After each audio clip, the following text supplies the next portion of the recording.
어르신들의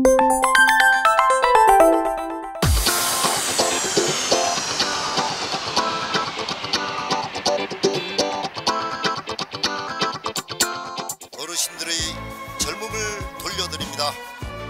낭만과 추억의 그 시절 추억의 쇼에 여러분을 초대합니다. 자, 이번 키워드 보겠습니다. 이번 키워드는 부패와의 전쟁.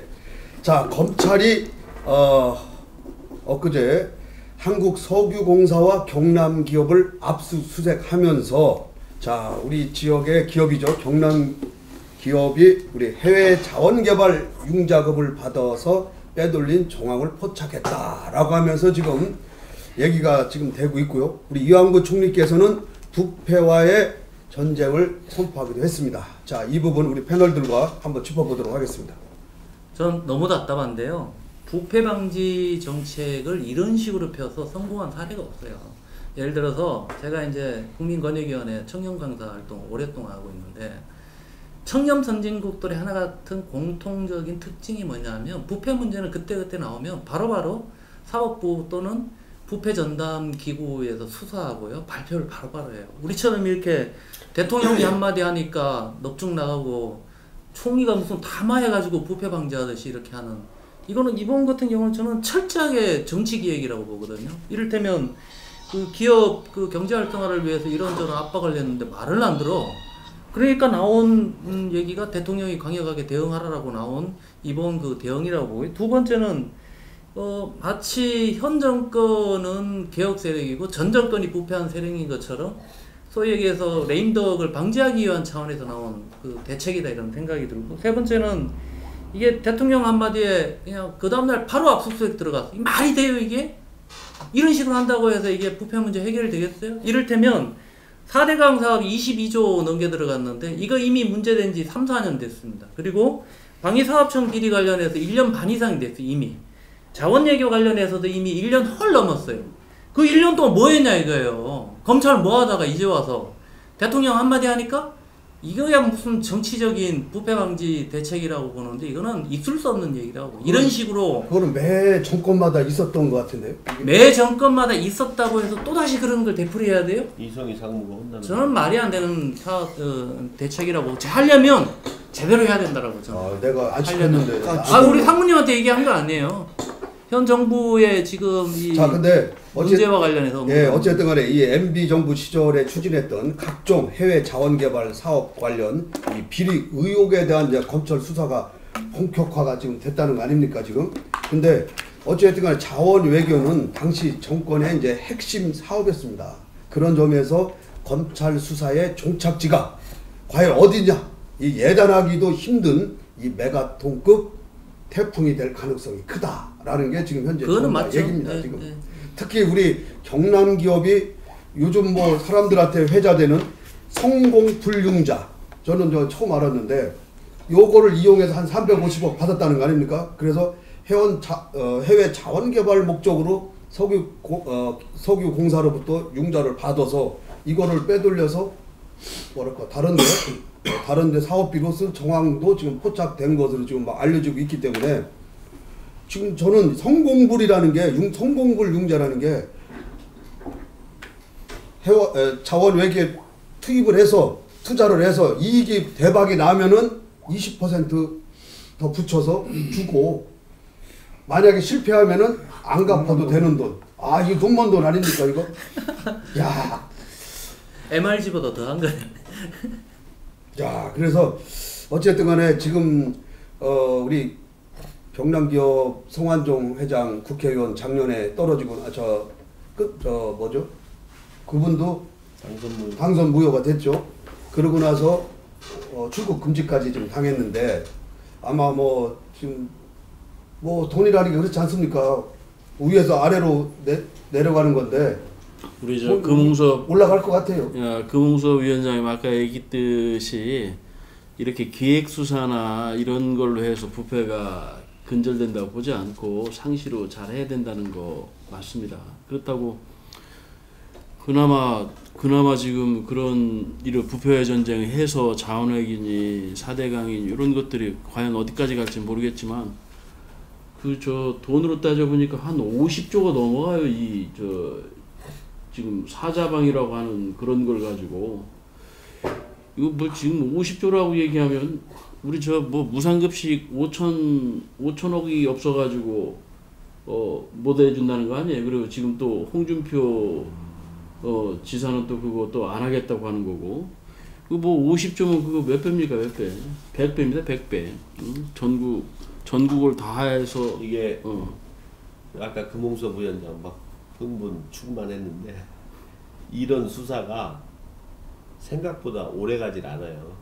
케이스별로 한두 기업 죽이고 한두 사람 상징적으로 처리하고 문 닫게 돼 있습니다. 그러니까 실패한다고 제가 그러니까 이제 이게 지시에 의한 수사인데 지금까지 박근혜 정권 들어서 가지고 상당한 기간이 흘렀음에도 불구하고 수사를 차일피일 미뤄왔고 이제 검찰이 그 당시부터 여러 가지 문제가 있었다는 걸 모를 리 없는데 지금 이렇게 수사를 끌려 나오듯이 수사를 하는 거기 때문에 이미 그 검찰의 어떤 준엄함, 검찰에 대한 존중감 이런 것들이 국민들 속에서 살아나오지 않기 때문에 검찰이 적정한 선에서 타협할 수밖에 없고 또 MB 정권이나 박근혜 정권이나 서로 맞물려 있기 때문에 어느 선에서 수사도 지시에 의해서 했듯이 수사 종료도 그 정도 하면 됐지 않냐? 지시에 의해서 저는 그렇게 보지 이루어지게 됐다. 않고 이게 지금까지의 그 우리 권력형 비리 수사의 특징이죠. 아니에요. 대표적인. 이거는 보세요. 지금 다른 방위청, 네, 저는 그렇게 보지 않습니다. 지금 방위청도 그렇고 해군에 대한 것도 그렇고 예. 지금 현재 그렇게 뭐 유전 개발에 대한 것도 그렇고 이런 부분이 그냥 어떤 뭐 아이때지만은 수사를 해야 되겠다는 게 아니라 이미 터지기 시작한 겁니다. 이것뿐만 아니고 앞으로는 이거보다 더 큰 것이 계속 나오게 돼 있습니다. 그동안 골랐던 것이 나오는 것이 한두 회사가 조사로 끝나는 게 아니고 앞으로 보십시오. 계속 나옵니다. 이거는 이 고리를 끊지 않고서는 박근혜 정부가 도저히 살 수가 없습니다. 이 고리를 분명히 끊을 겁니다. 아마 저는 그렇게 생각을 하고 있습니다. 끊는 것처럼 보이게 하겠다는 것이 끊는 거 아니라고 지금 다들 얘기하시잖아요. 아니에요. 그렇게 보지만 네. 나중에 한번 더 두고 의장님 더 말씀 속에서도 박근혜 정권이 살라고 지금 수사하는 거 아닙니까? 미루다가. 그 사는 건 아니 저는 보다도 살려고 수사해서 성공했으면 좋겠어요. 역사에 진짜. 이제는 한 획을 긋기 위한 거라고 저는 생각을 하고 있습니다. 예를 들어서 그 이완구 총리가 그날 담화한 날 포털에 그 기사가 떴습니다. 그 댓글 제일 많은 1위에 올라가 있어요. 제일 앞에 댓글이 뭔지 아십니까? 네가?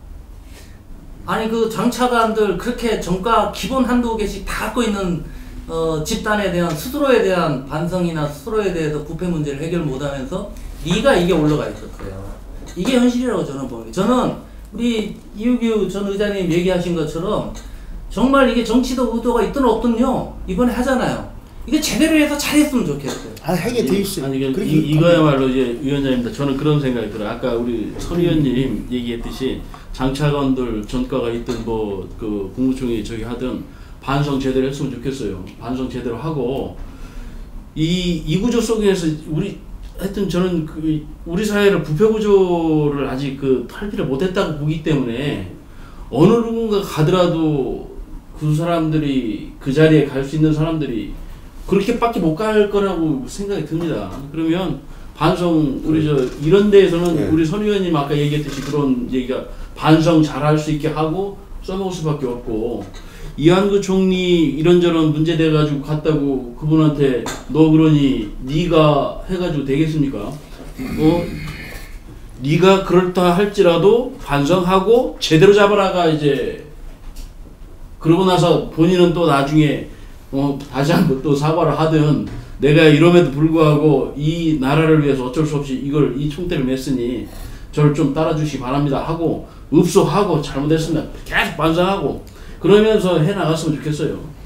이 변호사 한 말씀 하시죠. 이거는 지금 이제 여러 가지 얘기가 나왔는데 근본적인 문제를 짚고 넘어가야 된다. 우리는 지금 썩은 물 속에 살고 있단 말이에요. 지금 김학일 이사 잘 지적하셨는데 펀더먼탈이 썩은 거예요.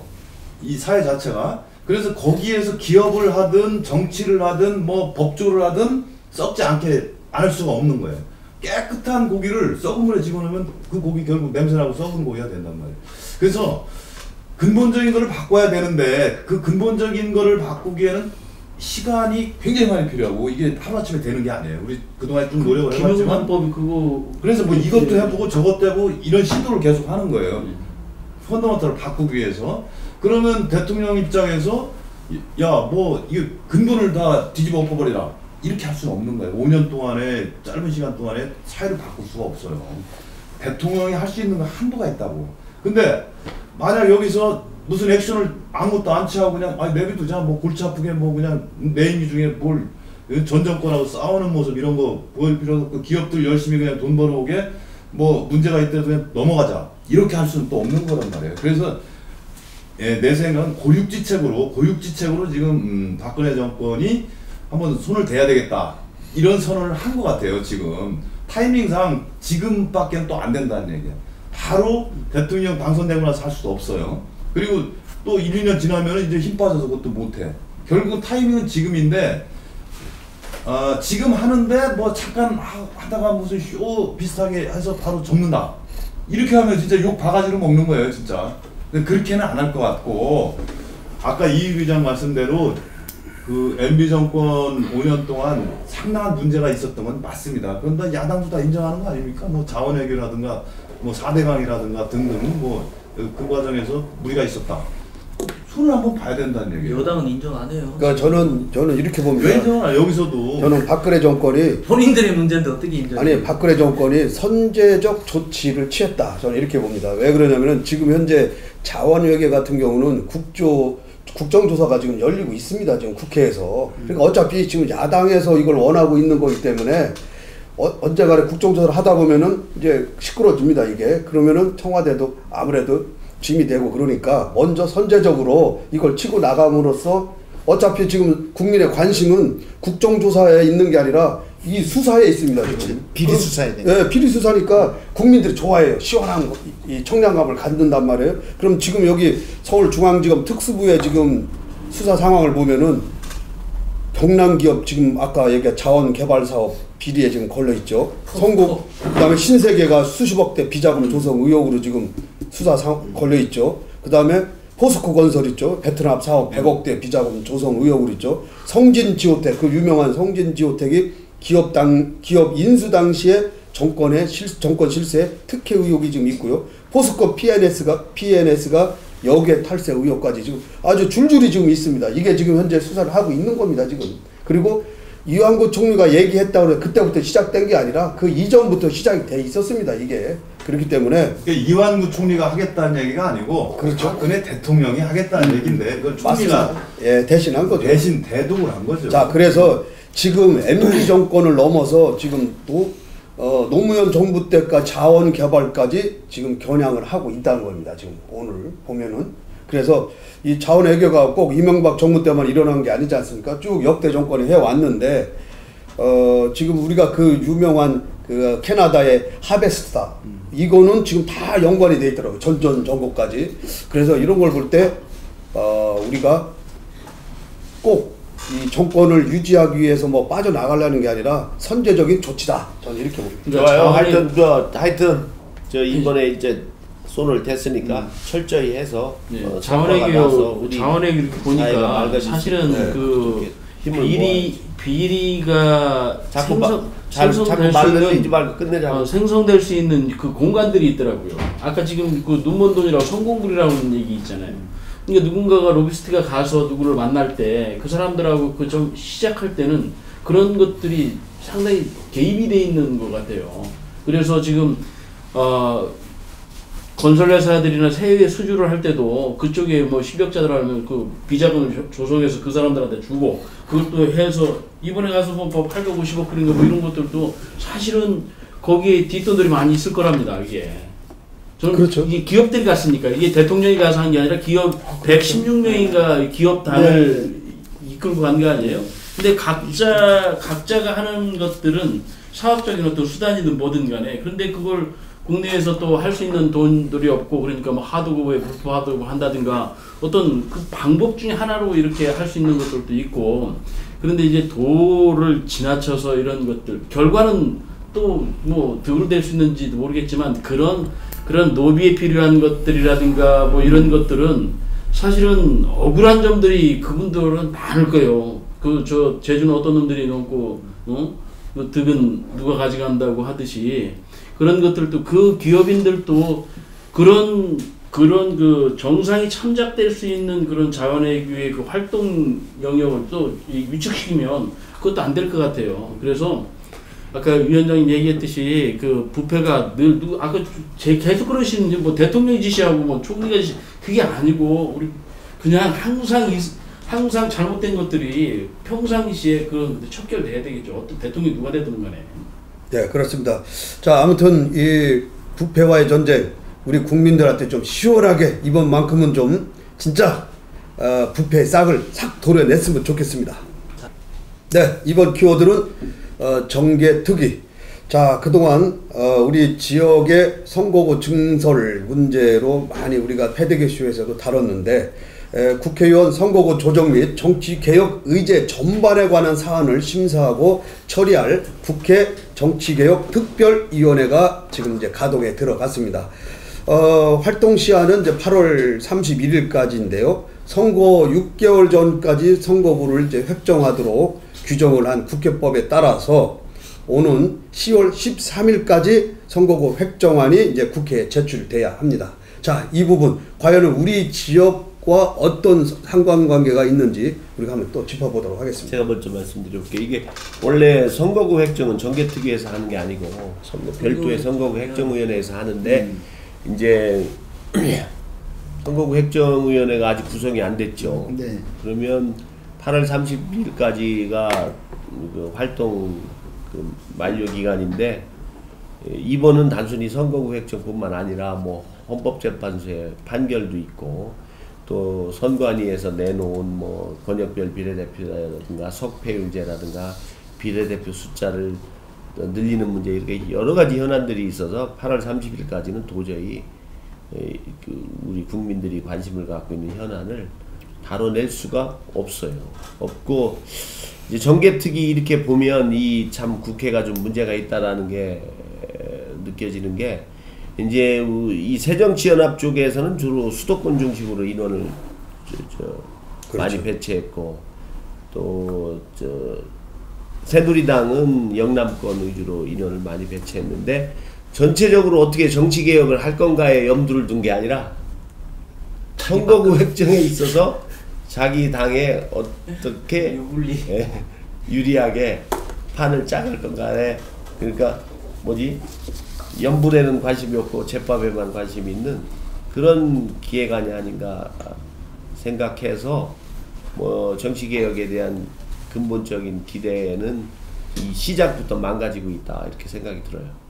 그러니까 지금 선거구 획정위원회가 국회가 아닌 외부의 그 독립기구로 지금 설치하는 데는 여야가 합의가 됐지 않습니까? 근데 그거 자체도 정계특위에서 논의하는 거란 말이에요. 그러니까 맞습니다. 정계특위라는 이름 자체를 바꿔야 된다고.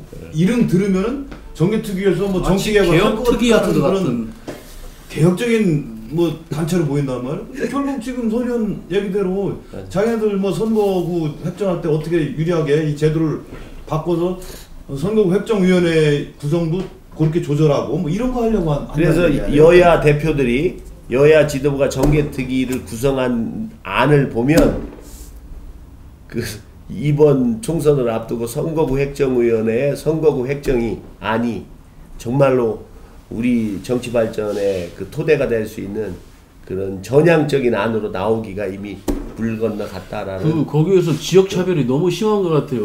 뭐 서울, 우리 저 대전 충남에 들어가신 분은 박범기 의원 하는 거예요. 이제 네. 그런 인식도 네. 한 분. 그런 인식도 아주 저급한 인식이에요. 죄송한 얘기지만 인원 충청도 사람이 몇 명 들어갔냐가 중요하지 않아요. 그거는 그 얘기 하려고 했는데. 이 정치라는 거는 그 이번에 최고위원 나왔던 우리 지역에 누구지? 누구야?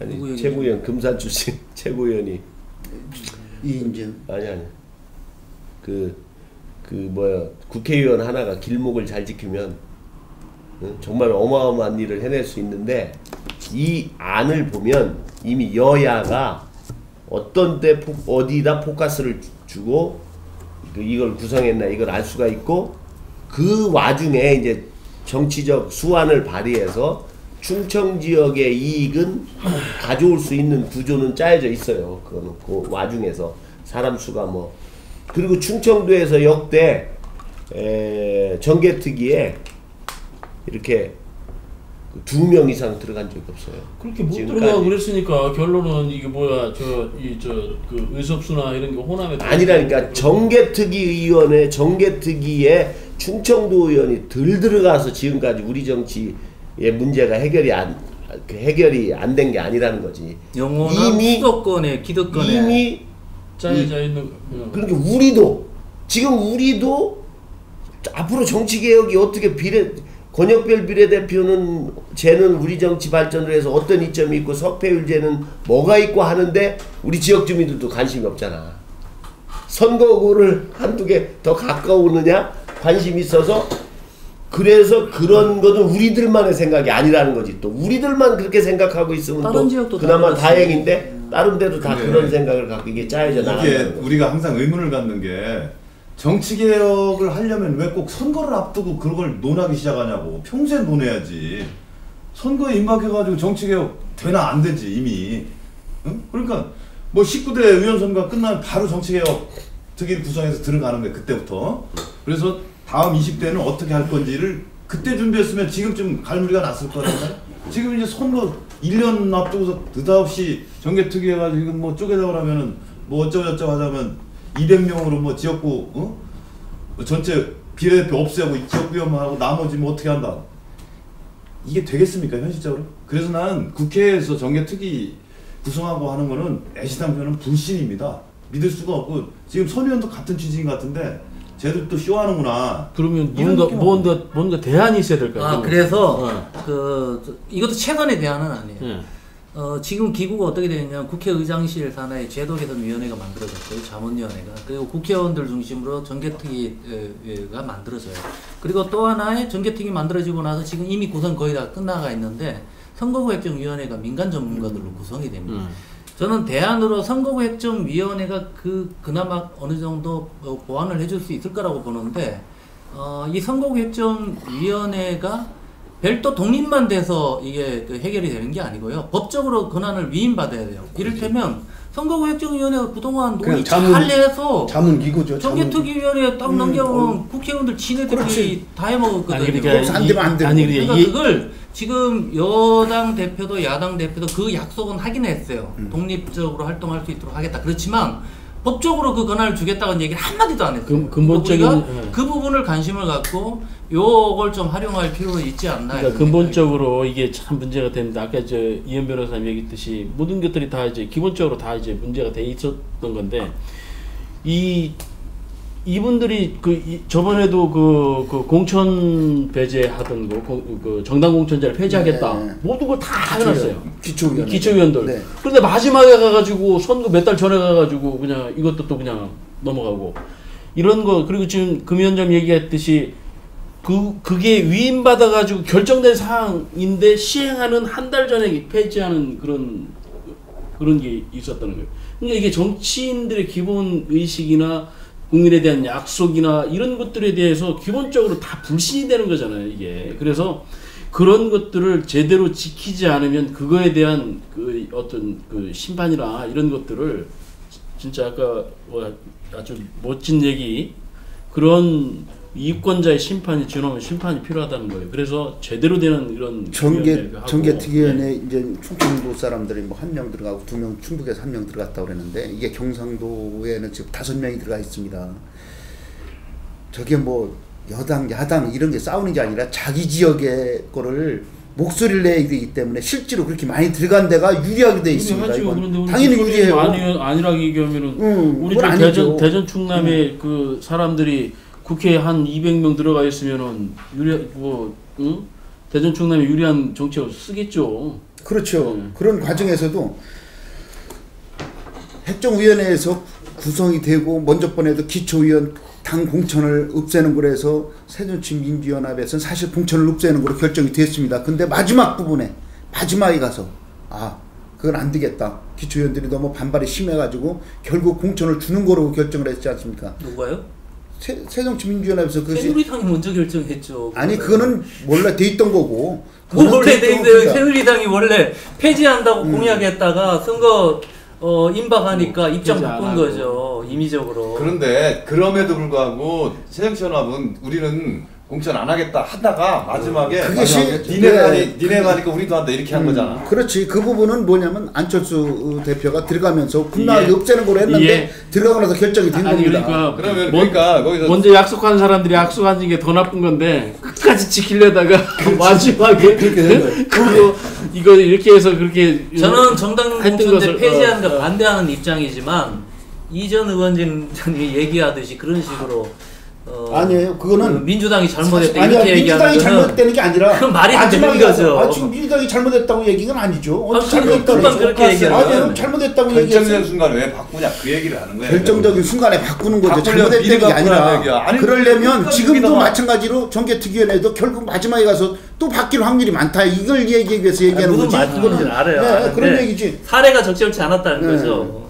그러면서도 또 한 가지는 여기가 소외되는 거에 대한 거 충청도권에 소외되는 부분을 이런 데서도 계속 이렇게 소외되는 것 같이 느꼈을 때 충청도 표가 어떻게 되겠는가 하는 것도 또 생각을 하는 겁니다. 저는 그런 부분에서 이야기를 합니다. 근데 제가 한 말씀만 더 드리면 감성적으로 그걸 접근하시면 안 된다고 봐요. 이번에는 3대1에서 인구 편차 2대1로 바뀌었기 때문에요.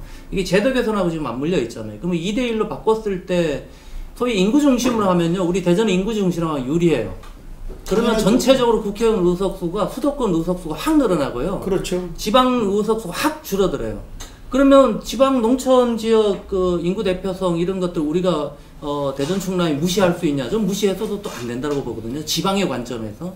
그런 점에서 보면 이번 같은 경우 감성적으로 단순하게 접근할 문제가 아니라 냉정하게 이 체계적인 부분에 정책 하나하나 따져보고 이렇게 하려면 결국 유권자 의식하고도 관련이 있고 우리 기본적으로 오피니어 이 그룹이라고 얘기하는 집단에서도 단순히 그 지역의 충청도 뭐 감정적인 내용 갖고 이렇게 접근할 문제가 아니라 세부적인 내용 하나하나 갖고 좀 접근할 필요는 있지 않나 이런 자, 생각이 그럼 우리가 여기 제안을 하는데 다음 패드 이슈에 우리 박범계 의원을 여기 초청해가지고 저 정치계 어떻게 할 건지 한번 물어볼까? 아유 좋죠 그래도. 근데 누가 모셔올 거야? 또 가장 가까이 계시는 우리 송병렬이죠. 아니 그건 언론사 대표가 보시고. 그렇게 하면 되네. 왜 서로 미뤄? 이지수 PD가 그럼 하면서. 예, 소배입니다. 아니 정계특 굉장히 중요한 거잖아. 그래 예. 유일한 의원이니까. 맞아요. 한번 다음 패드 이슈에서 한번 얘기해 봅시다. 바로 섭외하겠습니다. 자, 어쨌든 간에 좋네. 자, 정리하도록 하겠습니다. 선거구 획정은 선택이 아니라 필수입니다. 자, 지금 해야 될 일이 지금 우리 246개 지역구의 인구 편차를 3대1에서 2대1로 지금 변경해야 한다는 그 헌법재판소의 이제 엄중한 결정도 있었기 때문에 그와 맞물려서 권역별 비례대표제라든지 석패율제 또 우리가 요즘 뜨거운 감자로 대두되고 있는 오픈 프라이머리 이것도 지금 여기서 다 논의가 된다고 합니다. 또 하나는 우리 국회의원 정수를 늘리는 방안. 우리 이제 심상정 그 정의당 대표가 여기 원내대표가 들어가 있는데요. 정계특위 의원으로 이분은 의원을 60명을 늘려서 360명으로 해서 지역구에 가장 아무도 피해가 안 가게 만들고 세비 총량제로 만들었습니다. 그러니까 돈을 300명이 줄 거를 360명이 나눠 가지면은 문제가 없지 않느냐. 뭐 이렇게까지도 얘기를 하는데 아무튼 이 정계특위에서 다 모든 거를 논의를 해야 될 것 같습니다. 우리 지역에 박범계 우리 의원님께서 거기 참여를 하셨는데 어깨가 무거울 겁니다. 우리 박범계 의원님 파이팅 하면서 정리하도록 하겠습니다. 네.